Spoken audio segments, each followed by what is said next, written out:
How to find your WhatsApp number and username on Android. Hello and welcome back to Official Help Desk. In today's video, I'm going to show you how you can find your WhatsApp username and your WhatsApp phone number. So without any further ado, let us jump right into the process. Start by opening up your WhatsApp app. You will see this page, and here simply tap on the three-dot icon on your top right. Tap on Settings, then it will show you your profile. Tap onto it. As you do so, you can easily see your username and your registered phone number. You can also write a bio in here. For instance, in About, you can either go by these categories or type in your own messages.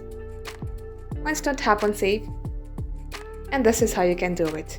In case you would like to add a profile for your WhatsApp, just tap on camera icon.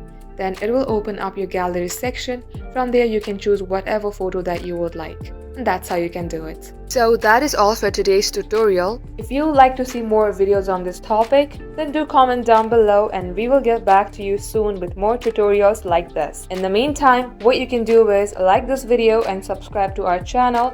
Also, don't forget to hit the notification bell to never miss an update from us. Lastly, thank you very much for watching the video till the very end. We will catch you up in our next upload.